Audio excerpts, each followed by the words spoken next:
Hello students, welcome back in my YouTube channel. I hope you all are fit and fine. And today we are going to start a new topic, chemical properties of carbon compound. So let's start.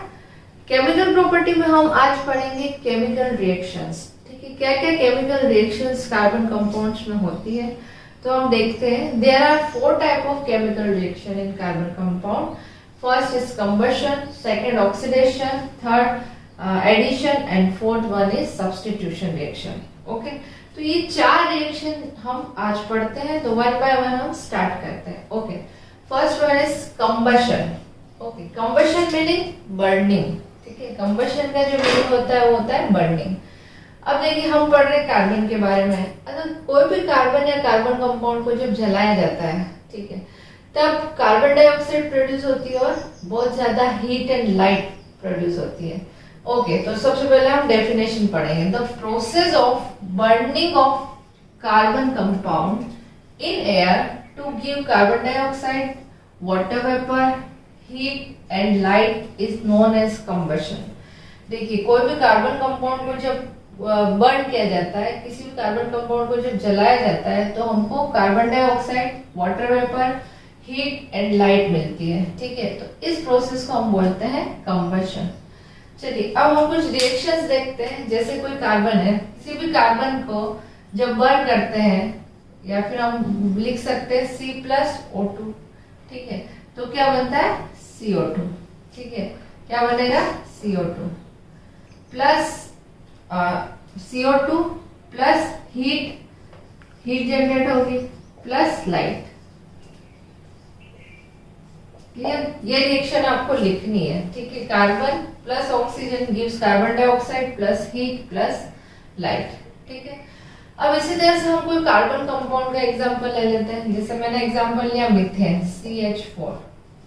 Methane is a saturated hydrocarbon. Okay, saturated hydrocarbon क्या होते हैं? Carbon carbon के बीच में single bond होता है, वो होता है सैचुरेटेड हाइड्रोकार्बन. अब सैचुरेटेड हाइड्रोकार्बन को जब इसकी कंबशन रिएक्शन होती है, या फिर मैं बोल दूं प्लस ऑक्सीजन, ठीक है, इसको ऑक्सीजन के साथ जब जलाते हैं तो हमको क्या मिलेगा? तब भी मिलता है carbon dioxide plus water vapour. ठीक है, इसमें वाटर वेपर्स भी बनते हैं, तो हम लिखेंगे H2O plus heat plus light. ठीक है, इस रिएक्शन में भी हीट एंड लाइट प्रोड्यूस होती है. तो ये रिएक्शन आपको लिख देनी है कंबशन रिएक्शन में. बहुत ही सिंपल है. इसके बाद आपको एक एग्जांपल और दे रखा है. एक एग्जांपल और लेते हैं हम, C2H5OH. याद है आपको क्या है ये? This is the ethanol. ठीक है, क्या है ये? इथेनॉल. कब पढ़ा था हमने? जब हमने अल्कोहल ग्रुप पढ़े थे, तब हमने देखा था 2 कार्बन एटम में जब एक OH जोड़ दिया तो क्या बना था? Ethanol. Ethanol is also saturated carbon compound. Ethanol को भी अगर हम कंबशन करते हैं, इथेनॉल का भी, तब भी carbon dioxide plus water vapour H2O plus heat plus light produce होती है. ठीक है, तो ये 3-4 रिएक्शन है जो हमको कंबशन में याद रखनी है. तो कंबशन में क्या होता है? जो सैचुरेटेड हाइड्रोकार्बन है, हमने पढ़े थे सैचुरेटेड हाइड्रोकार्बन्स के बारे में. तो जो सैचुरेटेड हाइड्रोकार्बन है, उनको जब जलाते हैं तब वो क्या करते हैं? तब ये उनको जब जलाया जाता है तो saturated hydrocarbon gives blue and clean flame. ठीक है, कैसी फ्लेम के साथ जलते हैं? Blue plus clean flame. और जो अनसैचुरेटेड हाइड्रोकार्बन्स हैं, अनसैचुरेटेड हाइड्रोकार्बन मीन्स जो डबल बॉन्ड है, ट्रिपल बॉन्ड वाला हाइड्रोकार्बन. जो अनसैचुरेटेड हाइड्रोकार्बन है, कौन कौन से? Carbon carbon double bond, carbon carbon triple bond. इसमें भी हमने क्या पढ़े थे? 2 तरह के हाइड्रोकार्बन्स पढ़े थे. कौन से? Alkene and alkyne. ठीक है, तो जो अनसैचुरेटेड हाइड्रोकार्बन जब जलते हैं तब वो क्या है? तब वो येलो फ्लेम देते हैं, तो प्लस प्रोड्यूस ब्लैक स्मोक. क्या प्रोड्यूस करते हैं? ब्लैक स्मोक प्रोड्यूस करते हैं. इस ब्लैक स्मोक को हम सूटी भी बोलते हैं. सूटी भी यूज कर सकते हैं. मतलब ये कैसे जलते हैं? मतलब ये ब्लैक स्मोक प्रोड्यूस करते हैं, बहुत ज्यादा इनमें से धुआं निकलता है. ठीक है। जो सैचुरेटेड हाइड्रोकार्बन है वो ब्लू फ्लेम और blue and clean flame produce करते हैं, और unsaturated hydrocarbon yellow and black smoke produce करते हैं। अब इसका क्या कारण है, देखिए जो सैचुरेटेड हाइड्रोकार्बन होते हैं, जैसे फॉर एग्जांपल हमने हम इथेन का लिया है, तो ऐसे हम इथेन का ले लेते हैं। इनका क्या फॉर्मूला, C2H6, ठीक है। इसी तरह से अनसैचुरेटेड हाइड्रोकार्बन भी हमने 2 पढ़े थे, कौन कौन से, इथीन एंड इथाइन। समझाने के लिए बता रही हूँ मैं आपको। इसका फॉर्मूला होगा C2H4 एंड इथाइन का फॉर्मूला होता है C2H2। देखिए ये है सैचुरेटेड हाइड्रोकार्बन, ये है अनसैचुरेटेड हाइड्रोकार्बन। सैचुरेटेड हाइड्रोकार्बन में ब्लू एंड क्लीन फ्लेम इसलिए निकलती है क्योंकि ये जो हाइड्रोकार्बन्स होते हैं इसमें कार्बन का जो परसेंटेज होता है वो लो होता है as compare to unsaturated hydrocarbon. जो अनसैचुरेटेड हाइड्रोकार्बन है, जैसे इसमें मैंने फॉर्मूला लिखा है C2H4C2, मतलब इसमें टोटल एटम कितने, 6 में से 2 एटम जो है वो कार्बन के, और इसमें 4 एटम में से 2 एटम कार्बन के, मतलब 50% कार्बन इसमें प्रेजेंट है। और इसमें अगर हम परसेंट निकालें तो 33% कार्बन एटम प्रेजेंट है, और इसमें अगर परसेंट निकाल दें तो 25% कार्बन एटम प्रेजेंट है। तो इसका मतलब ये है कि इसमें कार्बन का percentage in saturated carbon compound, carbon percentage is very low as compare to unsaturated hydrocarbon. इसी कारण से कार्बन सैचुरेटेड हाइड्रोकार्बन में कार्बन का कंप्लीट ऑक्सीडेशन हो जाता है, इसीलिए यहाँ पे कंप्लीट कंबशन भी होता है। लेकिन अनसैचुरेटेड हाइड्रोकार्बन में कार्बन का कंप्लीट ऑक्सीडेशन नहीं हो पाता है, इसी कारण यहाँ पे इनकम्प्लीट कंबशन होता है। और जो ब्लैक स्मोक के साथ चलते हैं वो पोल्यूशन भी ज्यादा करते हैं, है ना। चलिए कुछ एग्जांपल और लेते हैं। हम हमारे घर में एलपीजी सिलेंडर यूज करते हैं, ठीक है। हम जो जिस पे खाना बनाते हैं वो कौन सी गैस होती है, वो एलपीजी, ब्यूटेन। जो एलपीजी सिलेंडर्स में जो गैस भरी जाती है वो होती है ब्यूटेन, मतलब वो होते हैं सैचुरेटेड हाइड्रोकार्बन। तो आपने नोटिस किया है कि जब भी हम आग लगाते हैं, ठीक है, जब भी हम बर्नर को जलाते हैं तो उसमें से भी ब्लू एंड क्लीन फ्लेम निकलती है, ठीक है। तो इसका मतलब क्या है, वो सैचुरेटेड हाइड्रोकार्बन है और वहां पे कंप्लीट कंबशन हो रहा है, ठीक है। लेकिन कभी कभी क्या होता है, आपने देखा है कि अगर बर्नर्स के होल, कभी कभी अगर बर्नर्स के होल ब्लॉक हो जाए तब वही सैचुरेटेड हाइड्रोकार्बन येलो फ्लेम और ब्लैक स्मोक के साथ जलता है। ब्लैक स्मोक का हमें कैसे पता चलेगा, अगर हम उस पर कोई बर्तन रखते हैं तो उसका आउटसाइड जो होता है वो ब्लैक हो जाता है। ब्लैक क्यों होता है, इसीलिए होता है क्योंकि वहां पे कंप्लीट कंबशन नहीं हो पा रहा है, क्योंकि उसको एयर की जो सप्लाई है वो प्रॉपर नहीं मिल पाती है, इसके कारण ब्लैक स्मोक प्रोड्यूस होती है, ठीक है। तो ये अगर सैचुरेटेड हाइड्रोकार्बन में भी ऑक्सीजन की क्वांटिटी कम हो जाए तो ये भी ब्लैक स्मोक दे सकते हैं, ठीक है। चलिए इसी तरह से अनसैचुरेटेड हाइड्रोकार्बन में, जैसे फॉर एग्जांपल आपने वेल्डिंग्स देखी है, वेल्डिंग करते हुए लोगों को देखा होगा, वेल्डिंग्स में जो होते हैं वो अनसैचुरेटेड हाइड्रोकार्बन होते हैं, ठीक है। जैसे मैं बोल सकती हूँ वेल्डिंग में इथाइन का यूज होता है, इथाइन को हम एसिटिलीन भी बोलते हैं, ठीक है। अगर एसिटिलीन को भी ऑक्सीजन की सफिशिएंट सप्लाई के साथ जलाया जाता है तो इसका भी कंप्लीट कंबशन होता है और बहुत ज्यादा हीट प्रोड्यूस होती है। तो और इसीलिए इनका यूज जो है वेल्डिंग्स या मेटल्स को जोड़ने में किया जाता है। तो ये बात क्लियर हो गई कि अनसैचुरेटेड हाइड्रोकार्बन और सैचुरेटेड हाइड्रोकार्बन में अगर ऑक्सीजन की प्रॉपर सप्लाई अगर सैचुरेटेड हाइड्रोकार्बन को भी नहीं मिले तो वो भी ब्लैक स्मोक प्रोड्यूस कर सकते हैं, क्लियर। चलिए नेक्स्ट हम पढ़ते हैं ऑक्सीडेशन रिएक्शन। ऑक्सीडेशन रिएक्शन आप सब जानते हैं क्या होता है, आपने फर्स्ट चैप्टर में भी पढ़ा है ऑक्सीडेशन, ऑक्सीजन का जुड़ना एंड हाइड्रोजन का निकलना, this is called the oxidation.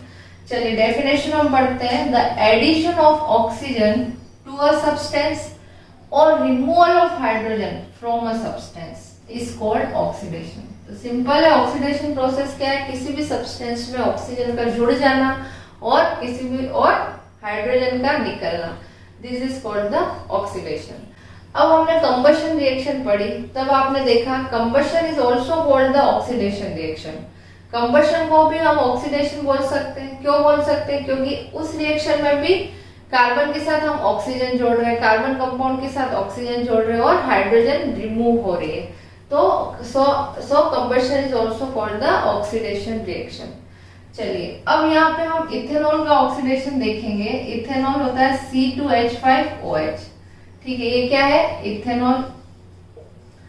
Ethanol हमने पढ़ा था कौन से ग्रुप में? Alcohol group. Alcohol group. तो इथेनॉल को जब इथेनॉल का जब ऑक्सीडेशन किया जाता है तब इथेनोइक एसिड बनता है। तो देखते हैं हम, इथेनॉल को जब अल्केलाइन KMnO4, क्या है ये? KMnO4 पोटेशियम पर मैग्नेट एंड एसिडिफाइड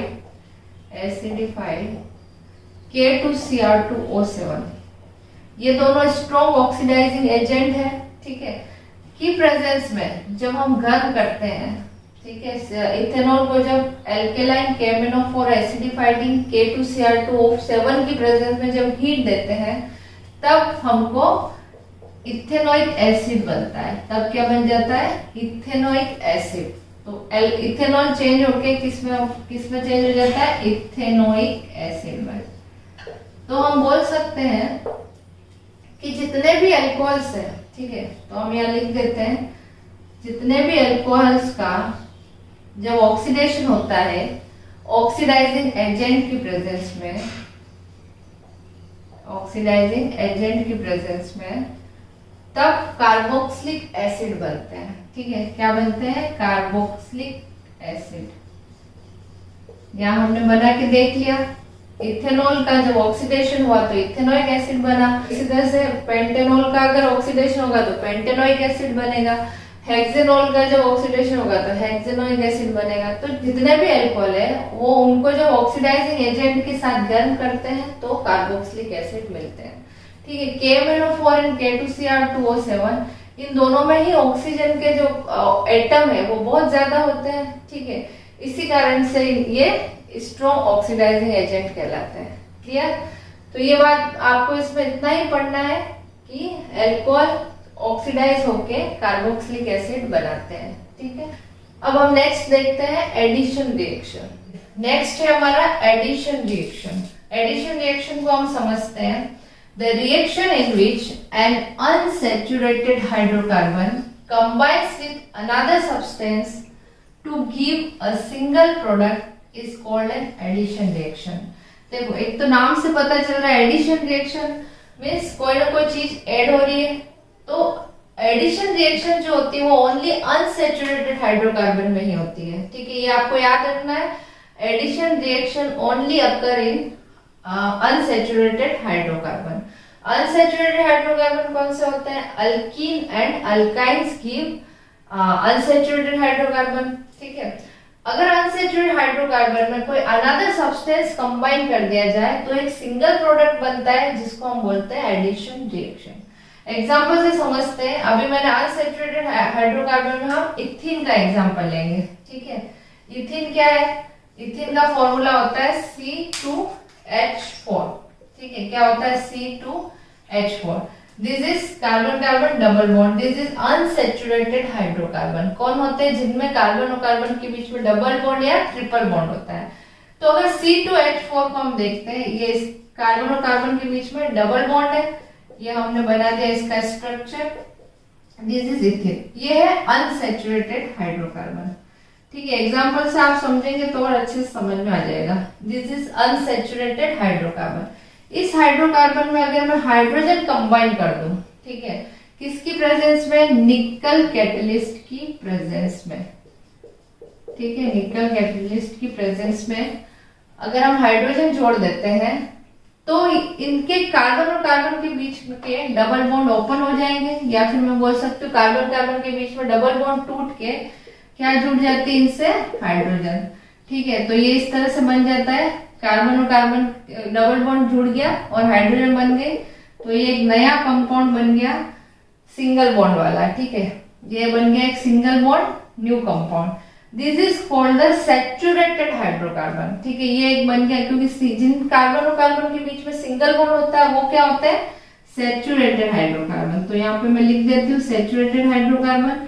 और ये किसका फॉर्मूला है? C2H6। क्या बना है? C2H6। This is a ethane. ठीक है, क्लियर है? अगर अनसैचुरेटेड कार्बन में, हाइड्रोकार्बन में हम हाइड्रोजन को ऐड करते हैं तो सैचुरेटेड हाइड्रोकार्बन बनते हैं। ठीक है, तो इथीन से बन गया हमारा इथेन। ठीक है, इथीन, ये इथीन है, इथीन से क्या बना? इथेन। क्लियर? तो हम बोल सकते हैं द एडिशन ऑफ हाइड्रोजन, किसका एडिशन कर रहे हैं हम? Hydrogen on an unsaturated hydrocarbon. अगर अनसैचुरेटेड हाइड्रोकार्बन में हम हाइड्रोजन का एडिशन करते हैं, ऑब्टेन, क्या बनेगा? Saturated hydrocarbon. अब ये जो प्रोसेस है, प्रोसेस को हम बोलते हैं हाइड्रोजिनेशन। तो ये हाइड्रोजिनेशन प्रोसेस को हम यूज करके, या फिर हम बोल सकते हैं इंडस्ट्री में हाइड्रोजिनेशन प्रोसेस का यूज ऑयल से घी बनाने में किया जाता है। ठीक है, जो ऑयल हम खाते हैं जैसे मस्टर्ड ऑयल है, ग्राउंडनट ऑयल है, ये क्या है? ये एक अनसैचुरेटेड कार्बन कंपाउंड है। ठीक, अब ये अनसैचुरेटेड हाइड्रोकार्बन को और इस ऑयल को अगर हाइड्रोजिनेशन कर दिया जाए तो इससे हम वनस्पति घी बना सकते हैं। तो इसको भी हम देखते हैं। देखिए, मैं यहाँ पे ले लेती हूँ कार्बन कार्बन डबल बॉन्ड, और इसमें हम इथाइन ग्रुप, एल्काइल ग्रुप जोड़ देते हैं। ठीक है, CH3 ग्रुप मैंने जोड़ दिया। तो this is the unsaturated oil. ठीक है, ये क्या है? अनसैचुरेटेड ऑयल है। इस अनसैचुरेटेड ऑयल में अगर हम हाइड्रोजन ऐड कर दें, ठीक है, इसका अगर हम हाइड्रोजनेशन कर दें, कार्बन कार्बन डबल बॉन्ड और दो इसके, और हमने लगा दिया अल्काइल ग्रुप CH3, ये है अनसैचुरेटेड ऑयल। अगर इसका हाइड्रोजनेशन करते हैं निकल कैटलिस्ट की प्रेजेंस में, तो क्या होगा? कार्बन और कार्बन के बीच से डबल बॉन्ड टूट के कहां जुड़ जाएगा? इससे जुड़ जाएगी हाइड्रोजन, और इधर R ग्रुप, इधर R ग्रुप लगा देते हैं, इधर R ग्रुप। ये क्या बन गया? एक सिंगल बॉन्ड सैचुरेटेड हाइड्रोकार्बन। ये बन गया हमारा सैचुरेटेड, इसको हम लिख सकते हैं सैचुरेटेड वनस्पति घी। इसको हम बोलते हैं वनस्पति घी। वनस्पति घी नाम सुना है आपने वनस्पति घी का? जैसे मार्केट में कुछ ब्रांड मिलते हैं, डालडा, रथ, पनगट, तो ये सब क्या है? ये सब सैचुरेटेड घी है। मीन्स इनका, इसमें हम ऑयल को हाइड्रोजनेशन करके ये घी बनाते हैं। ठीक है, तो this is not good for health. ये क्या होता है? फैटी एंड सैचुरेटेड हाइड्रोकार्बन होते हैं, जो कि हमारे हेल्थ के लिए अच्छे नहीं होते। और जो अनसैचुरेटेड ऑयल है, जिसका हम यूज कुकिंग में और वेजिटेबल ऑयल के रूप में करते हैं, this is good for health. ठीक है, चलिए, ये आपको समझ में आ गई। एडिशन रिएक्शन बहुत ही सिंपल है, कुछ नहीं, कार्बन कार्बन के बीच में से बॉन्ड तोड़ के हाइड्रोजन ऐड करनी है और हमारा सैचुरेटेड कार्बन कंपाउंड बनाना है। क्लियर? अब नेक्स्ट पढ़ते हैं हम सब्स्टिट्यूशन रिएक्शन। चलिए, नेक्स्ट है सब्स्टिट्यूशन रिएक्शन। सब्स्टिट्यूशन रिएक्शन देखिए, the reaction in which one atom of hydrogen are replaced by some other atom, bracket में लिखा है मैंने chlorine, is called a substitution reaction. Saturated hydrocarbon, ये जो रिएक्शन होती है ओनली सैचुरेटेड हाइड्रोकार्बन में ही होती है। तो सैचुरेटेड हाइड्रोकार्बन में से अगर हम एक हाइड्रोजन एटम को रिप्लेस करके क्लोरीन एटम लगा दें तो हमको एक नया कार्बन कंपाउंड मिलेगा। तो इसको हम बोलते हैं सब्स्टिट्यूशन रिएक्शन। देखिए, जैसे ये स्ट्रक्चर बनाया हमने मीथेन का CH4, ठीक है, इसमें हमने क्या सब्स्टिट्यूट लगाया? इसमें मैंने जोड़ी क्लोरीन। ठीक है, क्लोरीन जोड़ी तो ये हाइड्रोजन एटम क्या हो गया? रिप्लेस हो गया, तो बन गई हमारी CH3Cl। ठीक है, ये क्या बन गया? CH3Cl plus HCl। ये क्या है स्ट्रक्चर? क्लोरोमीथेन। ये हमने पहले भी पढ़ा था क्लोरोमीथेन, कि अगर एल्काइल ग्रुप में एक क्लोरीन और जोड़ दें, मींस हाइड्रोजन एटम को हटा के अगर हम क्लोरीन लगा देते हैं तो ये बन गया हमारा क्लोरोमीथेन। इसी तरह से जो नया कंपाउंड हमको मिला है CH3Cl, इसमें अगर मैं एक और क्लोरीन ऐड कर देती हूँ तो क्या बनेगा? CH2Cl2। ठीक है, क्या बन गया? CH2Cl2। ये क्या है? डाइक्लोरोमीथेन। इसी तरह से CH2Cl2 प्लस Cl2। ठीक है, एक क्लोरीन और ऐड की तो क्या बन गया? CHCl3। ये क्या बना, ट्राइक्लोरोमीथेन। इसी तरह से एक और अगर CH3Cl3 में एक और अगर क्लोरीन अगर हम ऐड कर दें हाइड्रोजन की प्लेस पे, तो क्या बन गया, CCl4। ये हो गया हमारा टेट्राक्लोरोमीथेन। तो इस तरह से एक सब्स्टिट्यूट के रूप में हमने हाइड्रोजन को हटा के क्लोरीन अगर ऐड कर दिया तो हमको नए कार्बन कंपाउंड मिलते हैं। क्लियर? तो यही है हमारी सब्स्टिट्यूशन रिएक्शन। हमने 4 रिएक्शन पढ़ ली कार्बन कंपाउंड में। कौन कौन सी पढ़ी हमने ऑक्सीडेशन, हमने combustion, oxidation, addition and substitution reaction पढ़ लिए। ठीक है, इस तरह से आपको चारों रिएक्शन समझ में आ गई होगी। आई होप आपको लेक्चर बहुत अच्छे से समझ में आया। तो प्लीज ज्यादा से ज्यादा शेयर करें और चैनल को सब्सक्राइब करें। Thank you.